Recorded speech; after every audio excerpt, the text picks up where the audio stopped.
ఈ చెట్టుతో అయితే చాలా బెనిఫిట్స్ అయి ఉన్నాయంట. అత్తమ్మ అయితే చెప్పింది. ఇదైతే పాలమురుగం చెట్టు అంటారంట. మా ఇంటి ముంగట అయితే పడ్డది కదా ఆ చెట్టు. యాక్చువల్గా ఈ చెట్టు కొత్తగా ఇల్లు కట్టుకొని వెళ్ళే వాళ్ళు ఇంట్లో పెట్టుకుంటే అయితే చాలా మంచిదంట. ఇల్లు అయితే పాలలాగా పొంగుతుంది అని అయితే అత్తమ్మ చెప్పింది.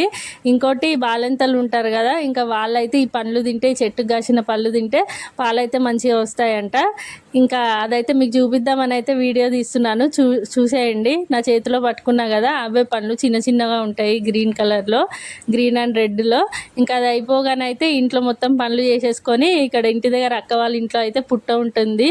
ఆ పుట్ట దగ్గరికి వెళ్ళి మొక్కితే చాలా మంచిదని అయితే అన్నారు. ఇంకా అక్కడికైతే వెళ్దామని చెప్పి అయితే వెళ్ళి ఇంకా కాసేపు ఉండేసి మొక్కేసి అయితే వెళ్తున్నాము. మంచిగా అనిపించింది. కాసేపు ఉండి ప్రశాంతంగా అయితే కూర్చొని అయితే వెళ్ళాము. ఇంక ఇంటికి రాగానే అయితే చికెన్ కర్రీ ఇంకా చికెన్ పలావ్ అయితే చేశాను. టేస్ట్ అయితే సూపర్గా వచ్చింది. సింపుల్గా చాలా బాగుంటుంది. నెక్స్ట్ టైం అయితే నేను వీడియో షేర్ చేస్తాను. ఇంకా అది అయిపోగానే అయితే ఇంటికి రాగానే మా హస్బెండ్ అయితే ఇక్కడ చెట్టు తీసేస్తున్నారు, పడ్డది కదా ఆ చెట్టును మొత్తం అయితే తీసేస్తున్నారు. Thanks for watching.